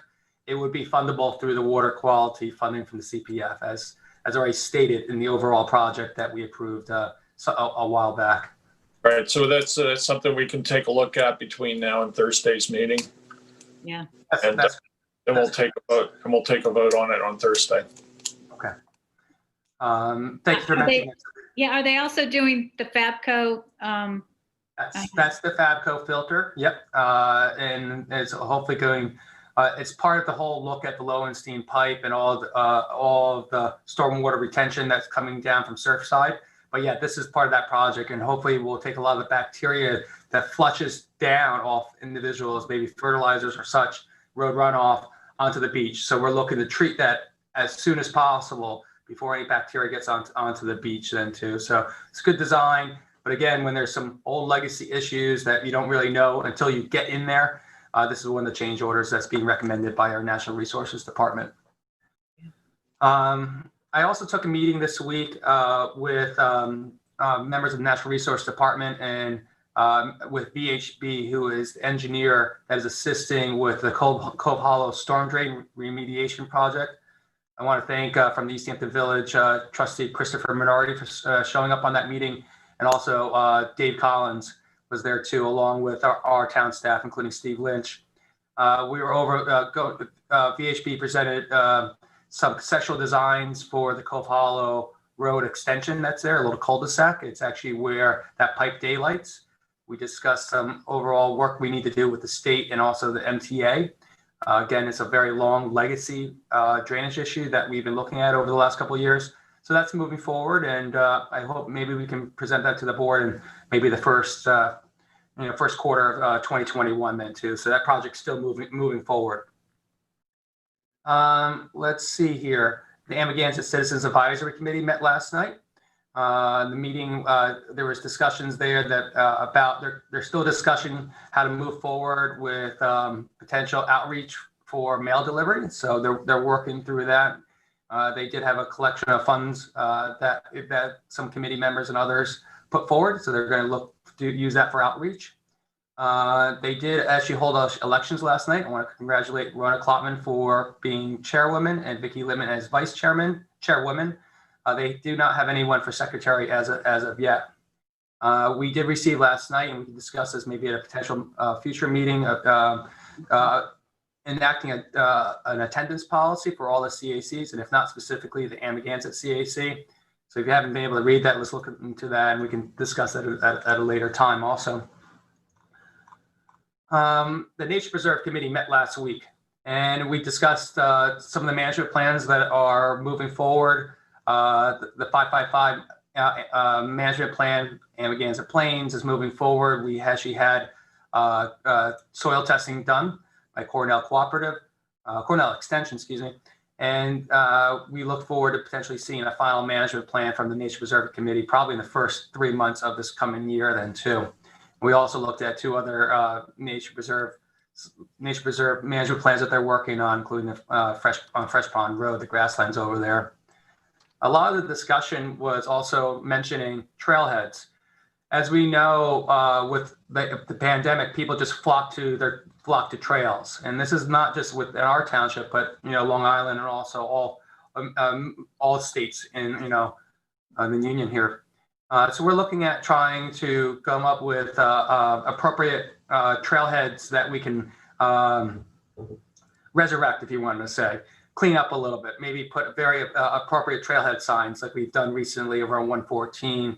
We were looking at the area of the Montauk Dump, South Lake of Montauk, and Chatsfield Hole, some areas there where we can actually allow people to park appropriately, but also be inviting. We did mention the Nappy Meadow State Park trail system that the state just put in recently. It's a wonderful trail system if anyone wants to go for a nice hike, but it's also an inviting trailhead. The CARES program from the federal government actually put funding forward for some trailhead restoration that could be used. It was used up in Vermont successfully, in Stowe and other towns. Unfortunately, we can't do it here in East Hampton, but with some very minor work, I think we can do some. We can get some of our trailheads to be a little bit more inviting. Nature Preserve Committee also discussed Louse Point kayak racks. They want to, and working with the trustees, potentially move some of those racks and add 1 or 2. They're going to look for some more outreach to the Ecobonic Protection Committee and others before they bring any recommendations to the town board. David, can I ask a question? Are you going on to another subject? Yeah, I got a couple more. Go ahead. What do you? Okay, so I wanted to go back. You said that the Amagansett CAC was going to send out information on their own. So that was for the mail delivery. So I think the town needs to see what type of things they're going to send out, and if I recall that the ACAC is not an advocacy group, and it can't be in front of the planning board or the zoning board as members and saying what ACAC is preferring, and that was put into place, I'm going to say, years and years ago. So I'm really concerned that they're going to put something out and it's really under the town's name if they're doing it under ACAC, and I'm not sure that they're allowed to do that. They can certainly do it on their own if they want to do it on their own, but they can't use ACAC as the as the group that's sponsoring this. I don't believe. John, do you want to weigh in? Sylvia's correct. In 2010, all the procedures and policies were revised regarding the purview of Citizens Advisory Committee, and they're explicitly not supposed to engage directly with outside agencies as a CAC. That communication is supposed to go through the town. It's a two-way conduit. It's from the town to the CACs to distribute to the community members, and it's from the community members to the CAC to us. And and John, you can fill in what the liabilities and pitfalls of doing otherwise are, but that is the adopted policy, and it can lead to some serious problems. No, you're right. You're right. The interface is supposed to be between the town board and the community by way of the CACs and not with other agencies. They're advisory to the board only, providing the boards with information, and the board will make decisions based on, their own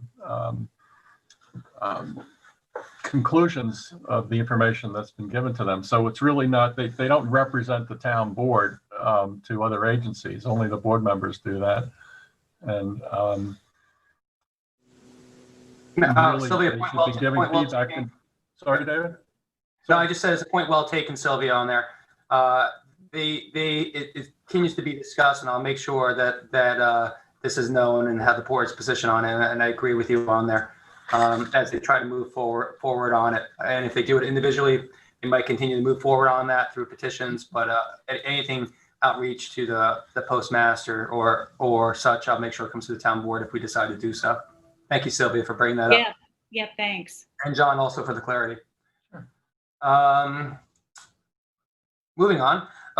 So again, I've been outreached by even more members of the Montauk community about the Montauk Skatepark and about a potential not rehab, but adding to the skate park. There's a lot of old history there. A gentleman named Andy Kessler, who passed maybe in 2007, I believe, was a pioneer of the skateboarding generation and designed that park. He actually, I believe, built it. And I have members of the community that are very much interested in donating funding for any type of additions or maintenance to the youth park. And I was wanting to see if the board would support a dedicated fund for that Montauk skate park specifically, almost as we did just recently for the park in El Mastro Park. Yeah, right. Yeah, David. This is referring to that letter that the town board got from that parent, right, who wanted to convert a basketball court to. Yeah, Jeff. There's the latest letter we just received, but there have been a number of inquiries, and I know that one of the problems with the skate park we have is it's really more for advanced and intermediate. Right. There's really not a good layout for those who are just starting out and those with more intermediate skills. And there's an adjacent area that used to be basketball courts that we've talked about expanding the park over time. And honestly, it's really been a funding issue as much as anything. So if if we have involved community members who want to help promote the expansion and development of that park, I think that's a wonderful thing. And I would support a dedicated fund to do so. Well, that's what I started speaking about, Peter, actually, just precisely that issue that you just mentioned, that was the topic of the latest letter we got from a parent. I think it's a good idea. I like the idea of giving the kids that are starting out on skateboards a little bit easier ride than, things that look like an empty swimming pool that might be kind of scary. So it sounded like a good idea to me. I'd like to see more skateboarders, especially as we work our way through COVID. It's probably not a bad sport because you can do it individually. And I hate to confess, I remember when I started skateboarding, the wheels on the boards were metal, but they changed pretty quickly. I think there's a synergy between skateboarding and the surfing community that we have right now. It's a well-used park, and with the dedicated fund, anyone that wants to donate, we can dedicate funds directly to the maintenance and also maybe expansion of this park. And I think there's many people in the Montauk community. Sylvia, I think you've heard from this, at the CAC out there also, and then Kathy as the former recreation liaison then too. So we give him I think it'd be helpful, David, also to maybe form an advisory committee for that skate park, so that we can get, those folks involved with helping us with the design and layout and all that sort of thing. I think that would be, how the money should be allocated, and find out what the skateboard community, what folks really want in terms of an expansion. I think that'd be helpful. That sounds great to me. So I'll put that resolution on for Thursday, and I'll continue that advisory aspect of it and keep moving this on. I think there's a need for it, and definitely a desire for it. Right. Two last things I just had quickly is just reminders, everyone listening. SCALP is the 10-year public hearing is happening today at 2 p.m. If you're interested, please go to scnylegislature.us/public hearing to sign up for the 2 p.m. public hearing for the 10-year review of the SCALP program, which is the Suffolk County Aquaculture Lease Program.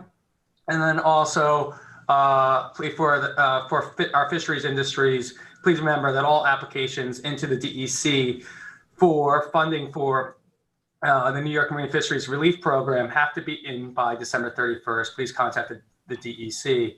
I did have sorry for going a little tangent. I did have a great conversation with a longtime local bayman and family. And it was, I was asking him about his, about the scallop season. And again, he said, scallop season, as we know, was it too abundant? He didn't even take his boat out for the first time, and he can't remember how many years. I won't give you a name on that right now.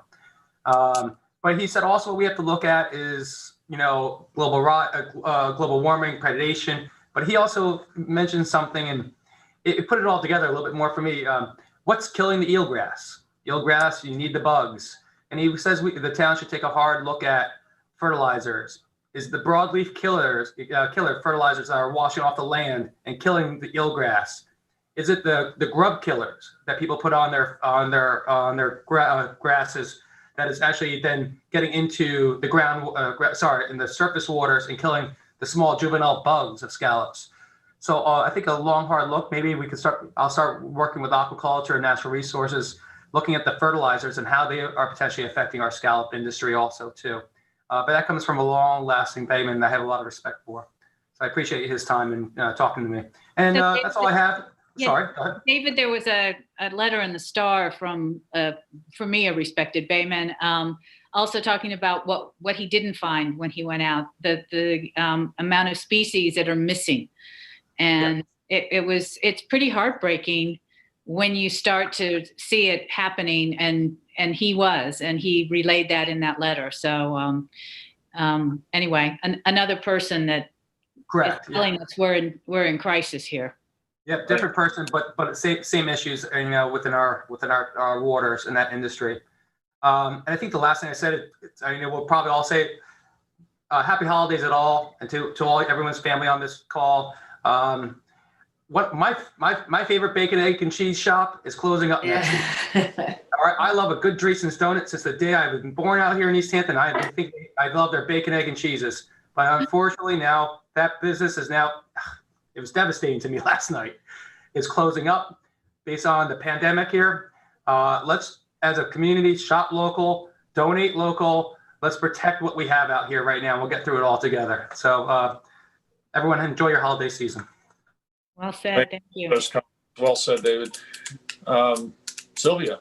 Yeah, just real quick. Well, actually, it's not a quick report, but quickly about fences. John, if you could clue me in on whether or not we can move forward on Thursday with approving the fence legislation. Yes, it's ready to go. Okay. There's a resolution in there. Okay, so I just want to remind everybody then that we're going to get this done, so we can have the farmers in a at least they know what to expect for this coming season. And just remind everybody the leaf blower legislation is on for the 17th for a public hearing. And I've already gotten a few comments so I'll move those on to Carol. I don't think you were copied on that. The Business Recovery Group met last Wednesday, which was December the 9th. And I want to welcome Chief Mike Tracy. He's going to be the member on the committee from the village. So thank you for taking over from, we had Rebecca Hansen and we had Mayor Lawler on before, and so he's taking that spot as the village. Robert Ross always starts our phone calls with what's happening at the local hospitals with COVID. So this is December the 9th numbers, and I'm just going to read those because I think, again, we need to be conscious of what's happening.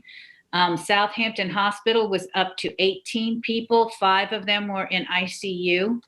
Eastern Long Island Regional had only 1 patient, but Stony Brook Hospital had 106 patients, and 24 of those were in ICU at various levels.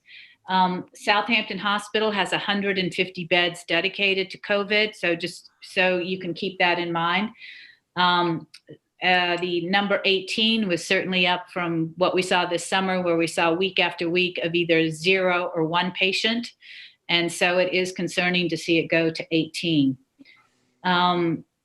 So if you want to know the testing sites, we do have an updated testing site page on the town's website. We talked about it earlier with, trying to increase the number of testing sites in the town. And we hope that that's going to help folks as they go through the holiday season and may, and hopefully not, interact with, people kind of outside what we consider a COVID bubble that you might be in. We've been with our communications firm, we've been reminding people to shop local. And, you can do it different ways with either, call them up and go on a website if they have one. And if you want to stop off and have them put the merchandise in your car, they'll be able to do that. If you'd like to buy a gift card, they'll be able to do that. So we hope that everybody, when they shop and when they dine, that they are going to be doing that locally this year. We're going to be putting all of this up on the town's Facebook and Twitter and Instagram pages. And also, Kathy, go back to the permits. We're going to have those photos up on the Facebook pages as well. So Facebook, Twitter, and Instagram to remind people to get their beach parking and beach driving stickers. The Antibodies Task Force also met. The new diversity show is going to be recorded on December the 16th, and it's with Rabbi Josh Franklin and the Reverend Leanda Lambert. So it's sort of a holiday theme for this show. And 2 new members will be doing the interviews. It's Kevin Chabla, who just took the course for LTV, and Anna Skrenta. And so we look forward to that. The January show on the diversity show is going to be all about food pantries and the need for the food pantries out here.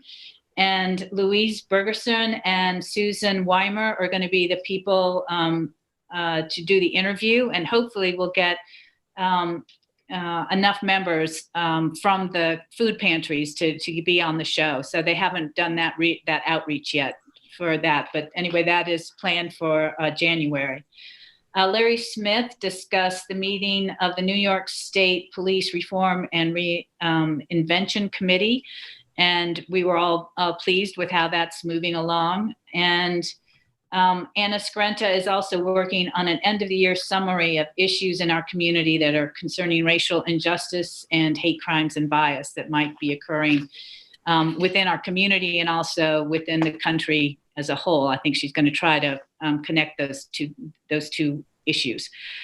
The Energy Sustainability Committee, the small group met, and the first thing on our agenda for that meeting was the stretch code, which we had a stretch code presentation by NYSERDA a couple of weeks ago. We are going to do one hopefully on January the 19th, working with the natural resources and with the building department to tailor a stretch code for the town of East Hampton and what that would look like. And so it's going to be Ann Glennon and Lauren Steinberg will be working together for that presentation on January the 19th. We also discussed how to proceed with CCA, which is the Community Choice Aggregation. And that'll be something that the Energy Sustainability Committee will be working towards at the first part of the year, again, working with Natural Resources Department. The charging stations in Montauk, the Tesla section of the charging stations are up and running. The Electrify America stations are not yet programmed for electric cars. That's everything that's electric except a Tesla. They were supposed to be out this week to program them. I don't know if this snowfall is going to make that a later date, but they were hoping to have those ready by the end of this week. So I think it's a stay tuned kind of thing, depending on the weather. I sent you a fleet efficiency policy, and we've been working, you've seen it now. You had a work session on it. There were a few revisions to it, and I was sent over to you again. And we're also talking to Jeannie Carrozza and to John Jilnicki about it. And so this is going to be a standalone policy. It is not going to be updating our purchasing policy at all. This is going to just be a standalone. So I'm hoping that you've read it and you'll be able to support it in a resolution this Thursday. John, are you okay with that? I know that you've been talking with Lauren and with Jeannie Carrozza, so. No, that's fine. If we can adopt the policy on Thursday. Okay. All right, that's great. Thanks, John. Okay. And also the last thing for energy sustainability was a letter that was written to the town about helium balloons. And in this instance, it was a unanimous support from the committee, all committee members, that the sale, distribution, and release of any type of balloon, including but not limited to plastic, latex, or mylar, filled with any type of lighter than air gas, both for public or private use, be prohibited. So I just want you to be aware of that, and perhaps in the new year, then we'll start looking at legislation if the town board feels that that's necessary to move forward. And the last thing is the Arts Council. They are a very active group. I know, David Lease, they've been talking with you about an art show fundraiser for the lifeguards and the volunteer lifeguards. Yeah, Rich Modis has reached out to me. Yep. So they would like, hopefully that's going to move forward. It's going to be at the Life Saving Station. And all the proceeds then would be able to go to those two organizations. And it will be through a not-for-profit that you send the money to a not-for-profit that then distributes it to these organizations for their use. They were hoping that it would be sometime in June or July. I know that I think Rick had talked to you about May. I'm not sure. They may come back to you to talk about it, David. Yeah, we have the society meets in January, and then we'll discuss it as a group in there. Okay, great. Something that's extremely intriguing. Okay, thanks. Creative Networking Nights, they're going to do a Zoom edition in February, which is where several artists do. They all are going to be learning how to share their screen so that several artists can present themselves and the type of work that they do to a whole group of people that can sign up on a Zoom meeting. They'd also like to do their Art Apart program, which they did at the June of last year. They'd like to do it again June of this year. It may be called something a little bit different, but anyway, it's the same type of issue. And also then in March, Carol Steinberg, who is a member, is going to be doing a copyright registration for artists at the Amagansett Library. So again, kind of a busy time of year and learning to adjust to Zoom as they move forward. And that is all I have. Thank you, Sylvia. Jeff, do you have a liaison report for us? Yeah, I don't have a long liaison report. The AMAC committee, the Airport Management Advisory Committee, met, and we had a fairly typical discussion about the increases in traffic in the off-season, and there was some discussion back and forth about trying to assess whether, that would translate in the future to less traffic in the summer. I think that may have been a little bit of wishful thinking. But we have spoken to HMMH about doing a couple of months comparison between 2019 and 2020 to see what they actually look like. We know we've seen substantial increases. We again had some discussion, less extensive, about reported complaints that might not deal with traffic going into HTO. We had actually someone, a neighbor who's a traffic noise affected neighbor, indicated that he reached out to one of the reporting services and actually got some data on that. And it was, I have to get back to him to see if he's got something in writing on this, but he indicated that it appeared that any kind of error rating or any reporting of complaints that didn't actually deal with HTO seemed to be an extremely small number compared to the total number of complaints. And we had actually for the first time an aircraft, former aircraft mechanic who joined us and was pointing out the inefficiency of using aircraft to bring people in and out of East Hampton, given the high carbon footprint, reminding us that the carbon footprint issue is probably something we need to have some information on when we go into the reimagining aspect of community comment. The board actually is, the committee is actually engaging in trying to update our minimum standards for our fixed-based operator, and had some preliminary work, but not ready yet for prime time. And I just wanted to actually remind you, Peter, that we need your signature on the HMMH proposal that we approved in a resolution. It's pretty urgent that we get them going, so I just wanted to remind you. As soon as it comes across my desk, I will sign it. I'll try to get it there. I talked to John this morning, and I hope to get it. I hope it's there today, because they're getting anxious, and there is a significant amount of work. I have spent much time discussing airport matters with our council and some consultants, which I'm not really prepared to report on in public, but I hope to bring in a consultant on January 7th. Perhaps an exec session to talk about the mechanism for managing public input. Aside from that, I have been also doing some work on Wainscott. I've been in touch with Joanne Powell as well.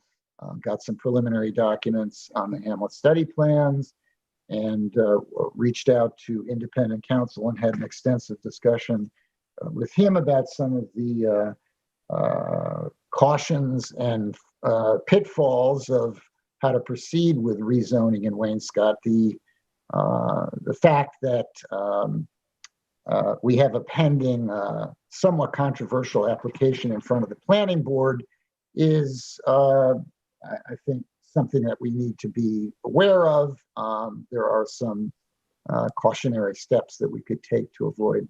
Councilors you reach out to? With that. I'm sorry? Which council? That would be Dan Russo. Yeah, Peter and I have already done that and had a lengthy conversation with and a Zoom call with him. So we're well aware of what needs. Yeah, I'm just informing the people that are watching the show. I know that you've talked to Dan Russo. I'd like to be in on those calls. We can only have 2 members of the town board on them. So. I understand. I just want to remind everyone that I am Wainscott liaison and have some zoning and planning background. So I'm having to do this work on my own because you two are 2 board members having the conversations, and I want to be up to date with Dan's advice, which, as you know, you're welcome to share any work that you've done to date with us along. We haven't really heard anything from you at all about moving the Hamlet plan forward. So anything you have done would be helpful to know about. So I have the materials basically that Sylvia got. I had discussions with Joanne, and she sent me the same maps that Sylvia's working from. So that's not new. And we started talking in a very preliminary way about what changes could be made. She was not prepared to move forward until we got some kind of indication from the town board. So it's not a question of not sharing. In fact, I was caught a little surprised by your announcement. I would think that as the Wayne Scott liaison, that it would be certainly expected that I would have been kept in on the loop from the get-go on this. But I'm just want to let you know that I am, being duly diligent and staying up on this. And I think it's important for the folks at home to know that as well. I don't want to be misled by, an announcement that you and Sylvia are handling the Wayne Scott rezoning to think that, oh, where's Bragman? What's he doing? So I'm letting you It's know. a town board I map. know that, Jeff, I know that the Wayne Scott CAC has had concerns and brought this up on numerous calls, and I just hadn't seen any movement. So, I think we're going to just press forward, and we certainly appreciate your input. Yeah, well, it must have slipped your mind to. Yeah, I've seen the calls and communicated as well with them, Peter. Okay. I really don't like the implication that nothing's been done. This is a tricky situation, particularly, I might add, with the pending planning board application. Because when you announce a plan to do rezoning that may affect excuse me, I'm going to finish. I am going to finish this comment. Before you I am step too going to far, finish my comment. Don't interrupt. Let me say one thing, because You're I don't just want one to member of the overstep board. what should be stated publicly when we have litigation. I think you have to be really careful. So I want you to be very careful. Because you're treading on very. I'm careful. I understand what I'm saying here. I'm an attorney. I'm just saying that you have to be cautious in what you do when you have a pending planning board application. It's actually one reason that the planning board is not typically involved in rezoning under these circumstances. So of course I'm aware of it. I'm an attorney. Yeah, and so just so you recall, Sylvia was the chair of the planning board for a number of years. I served for 6 years on the planning board. We're very familiar with the process, and we don't need to be, told what it is. And again, we'd appreciate your engagement. So thank you. Well, maybe you could explain the special facts exception difficulties here. You want to take a shot at that? Special facts? Do you really want to discuss this publicly when we're in litigation? No. Okay. I was making a simple comment that when you have a pending planning board application and you're contemplating zoning, care has to be taken. Thank you for schooling up. That's the only comment I made. I'm speaking not only to the board, but to the public.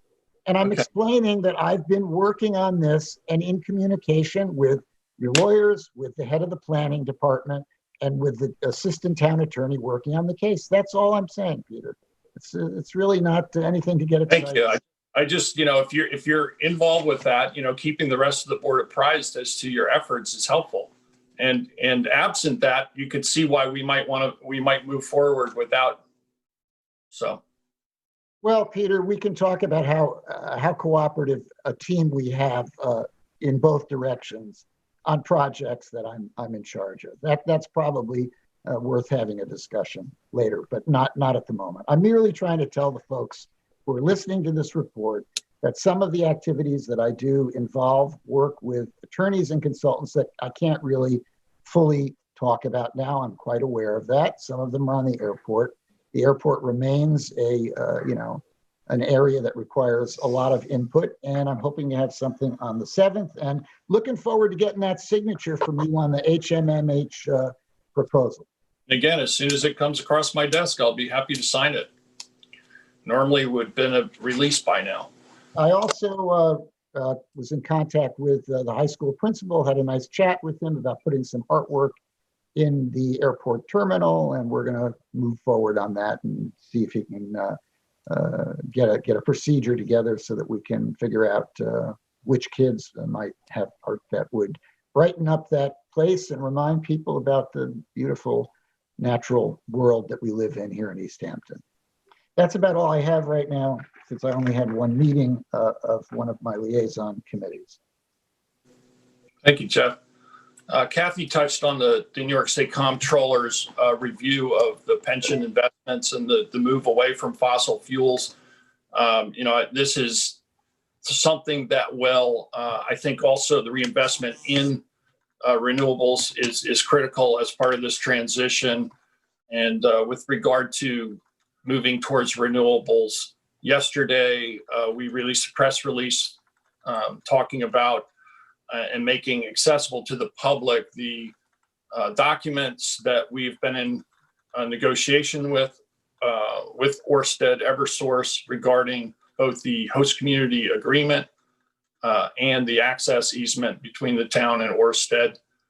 Those documents are now available to the public, both on our website. I'm sure it'll be covered in the press as well. The host community benefits package is in excess of $28 million for the 25-year period of the agreement. And we will dedicate the January 12th work session to comments from the public, specifically addressing the documents, the easements, and the host community benefit.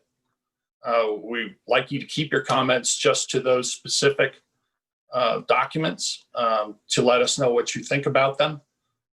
If you think that anything else should be added or whatever you have to say about it. We'll also accept written comments starting now right through that date, January 12th. We want to engage with the public and have the public have an opportunity to have a good long look at these documents before we act on them. CCOM is also having a webinar series tomorrow, December 16th from 4 p.m. to 5 p.m. And it's discussing Montauk's coastal resiliency and the future of our beaches. Presenting will be Laura Tuman, who's the executive director of CCOM and also member of the town's CARP committee, the Coastal Assessment and Resiliency Planning Committee. Also, we'll have coastal engineer Aram Tuchunian, who has worked as a consultant with the town, negotiating with the Army Corps of Engineers over the FIMP plan and beach nourishment. He's also helped us with our efforts in terms of creating coastal erosion district. And so that'll be an interesting seminar. I will also be presenting at that seminar. Again, that's tomorrow from 4 to 5 p.m. You can go to the town website and sign up. It does require the Zoom sign up in advance, or you can go to CCOM's website and do so. We had our meeting of the Wireless Communications Committee on Wednesday. It was our first meeting. We selected a chairman who will be Arthur Malman, and Bill Duke is our secretary. We had a very good discussion about what the goals and objectives are. Also, our outside counsel was on that call as well. We're looking at a number of issues from rewriting the town's wireless communications code, which is sorely outdated, hasn't been updated since 2003. If you can imagine the state of technology in 2003 and how much different it is now, we're definitely overdue for an update on that. There are also a number of FCC regulations reflecting federal statutes that are not yet incorporated in the town's code. So we'll be working on doing that with Cityscape, our outside engineering firm. They will also be assisting the town planning board with review of cellular communications applications, as well as advising us on coverage gaps, doing engineering study for that, with the objective of closing any gaps in communication within the town and ensuring reliable wireless communications throughout the entire town. Also, as they've been mentioned at a previous meeting, I think David last week mentioned that the Stephen Hands Path tower is now erected. We're waiting to hear back as to when that might go online. It's right behind the fire substation. That will also improve communications over that area, which has suffered from dead zones for some time. We're in the process of getting a structural report done on the Marine Museum. Okay, McLean's working on that. And we're also having them take a look at the Springs Library chimney to help us figure out what the best path forward in repairing that prior to the re-roofing would be. And that's pretty much my update. I just will go back to, excuse me, earlier comments about the increased positivity rates within the county. Again, it's a countywide positivity rate of 6.7%. This is alarmingly high. We were under 1% for months. That has been a very steep incline. The total number of cases, pandemic start to date, is 613 cases in East Hampton. 70 of those cases were recorded just in the last week. So again, we urge you to please use all caution, limit your trips and exposure to others, and follow all the safety protocols. And let's hope we have as good a holiday season and New Year as possible, and that we're not just adding fuel onto this fire of pandemic. So please be careful. I know it's a lot of strain on everyone.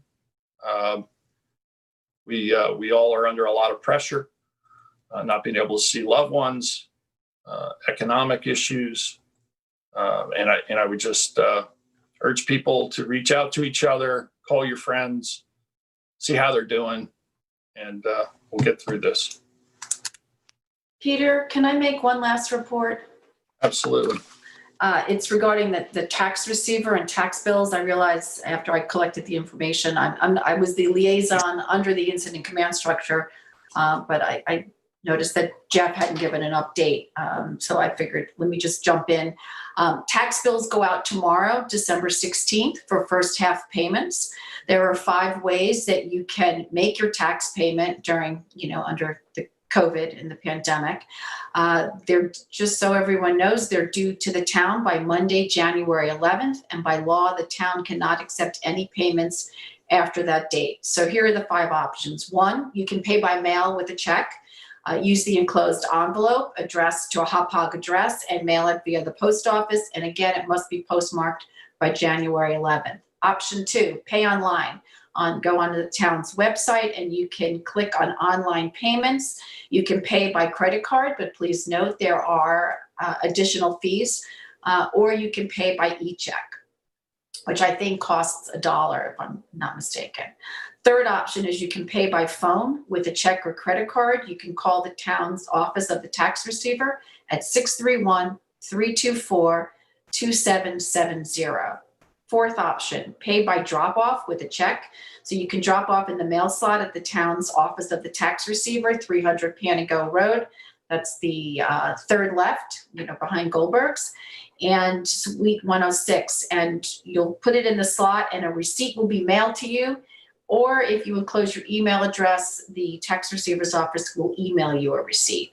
And lastly, the 5th option is you can pay at Bridgehampton National Bank with cash or a check, but you'll need to call your local B&B branch to make an appointment. So again, tax bills go out tomorrow. Look in your mail later this week, and they're due Monday, January 11th. Thank you. Thank you for covering that. Thank you for covering that.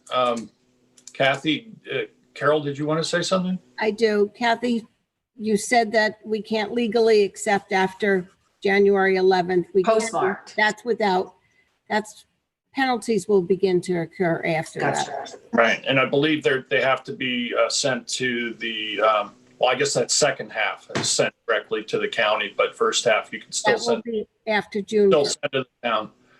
So while we're talking about the tax receiver's office, one of the impacts of this pandemic is that the most vulnerable among us, which are those the elderly or disabled, are put at higher risk by having to complete their STAR applications for their exemptions in person. And we've been trying to work around that. I've sent a letter to the governor asking that he just extend the STAR exemptions for the year, give the local municipality the ability to just extend. I also sent a letter to the Suffolk County Supervisors Association, who also supported that move, and have requested of the governor the same. So hopefully we'll hear something shortly, and our seniors and disabled won't have to go through the risk of actually applying for that extension exemption in person. So at this point, we have, I believe, some resolutions. Excuse me, Mr. Supervisor, there is a caller on the line. Okay. Let's hear from the caller. Thank you. I'll unmute the caller right now. Good afternoon again. This is David Buda. You'll recall that earlier in the meeting I complimented you, Mr. Supervisor, for the backdrop, how beautiful it is. I believe that's the town hall campus there behind you. And I have to admit, I want to protest. I've been hoodwinked. I thought you were outside freezing your bippy, but apparently that's either a green screen or a photograph. I'm not sure which, but it's you had me fooled. I just wanted to let you know. Thank you, David. It's a virtual background. If you notice that the cherry trees are just blooming, and it is beautiful. It is a beautiful view. And then with global warming, I mean, I could see where you could think that it was happening now, because frankly, I have a cherry tree on my property that set out all its blooms already. It's done. Yeah. It bloomed the end of November into early December. So it's clearly confused about what time of year it is. I may be slow on the uptake, but after a while, the absence of traffic led me to believe that it wasn't real, it was Memorex. Thank you. Have a great day. Thank you, David. Thanks for noticing our beautiful town hall property. And you're quite correct with the moldy old building torn down. It really is a much more pastoral, bucolic setting than what we had for many, many years. If I'm remembered for nothing else, I hope it'll be the removal of that old rotten building. By the way, there is one other important thing I would like to mention. If people don't know it, and I want to thank the people responsible. I guess that would be Carol and Amy in the clerk and tax receiver's office, and the finance people. But for those people that are interested, the annual tax roll has been posted on the town website, and that is available for anyone who wants to look at their own and their neighbors' property taxes. And lastly, I'm waiting for the current tax tabular statement to go up there as well, so people can compare their tax rates to other communities' tax rates. Thank you. David, I'm suspecting you're among that elite group of individuals that follow the release of that information. Thank you for calling in. Okay, bye-bye. Do we have any other callers on? No, we do not. Okay, let's move on then with resolutions. So the first resolution is mine. It's 2020-1146. It's revised reso for 2020-674 to retain Regano LLC as a consultant and counsel for air quality. And we are not to exceed $15,000 for an initial valuation and $25,000 to implement the recommended resolution from the budget account upon claim of voucher. And to do that, we're moving $60,000 from one budget line to outside professional. Second. All in favor? Aye. Passed and carried. Resolution 2020-1147 is to reappoint Arthur Goldman to the board of the Housing Authority. Second. Just discussion. Were we going to try to make all these terms on December 31st? I know you can't with this one. On that one because the authorizing legislation is. Thank you very much. They're an independent authority. We've tried to do that everywhere we can, but there are a few outliers that just will be an odd day of the month. Thank you for explanation. It's because they're an independent entity. That's designed so that it makes it easier for them to get financing. They don't have quite the same restrictions that the municipality would have. So they're actually an independent arm of the government. It's an interesting entity. Resolution 2020-1148. We didn't all vote. Oh, I'm sorry. I seconded it. All in favor? Aye. Aye. Passed and carried. Resolution 2020-1148 is to increase the cap for Cooley LLP. They are our airport attorneys, and an increase in fees would be capped at $125,000, amounting to a total of $525,000 should be spent on legal services provided by Cooley, and further expenditures would be subject to review. Second. All in favor? Aye. Aye. Passed and carried. 2020-1149 is a list appointment to office assistant Elizabeth Kearns in the building department for a 40-hour week at an hourly rate of $17.80, $32.32 annually, grade 12 starting step, and that's effective December 18th. Second. All in favor? Aye. Aye. Aye, passed and carried. Resolution 2020-1150 is a payout upon retirement for Kimberly Notel. Resolve the Finance Department to issue a check through payout from the appropriate payroll account for vacation time in the amount of $26,008.45, sick time in the amount of $88,330.59, personal time in the amount of $1,717.54, total holiday time of $8,096.97, and night differential in the amount of $5,693.40, for a gross total of $129,846.95. This is the final payout for Kim Notel. A portion of final payment will be $75,000 scheduled for 2020 at the payroll number 26, check date 12/24/2020. The remaining balance of $54,846.95 will be scheduled for the first payout in payroll number 1/18/21. I just wanted to say a few words about Kim Notel, Officer Kim, as she's widely known in the community due to her involvement with our local schools as both a DARE officer and also as a school resource officer. She's been involved for 31 years in our department, having first come on in February of 1989. She's really been just a really important, I think, person in advancing the idea of community policing within our community, making those relationships, those personal relationships with our youth in the schools, and being involved with juvenile cases and investigations over many years. She's been a truly trusted and appreciated member of our police staff for so long. And she's the daughter of an East Hampton town policeman, Fred Notel, who served in the department from 1952 to 1991. December 16th, which is tomorrow, will be the first day in 68 years that a Notel hasn't served in the police department. So I just want to commend Officer Kim, and we're thankful and grateful for her outstanding career and wish her the best of luck in her well-deserved retirement.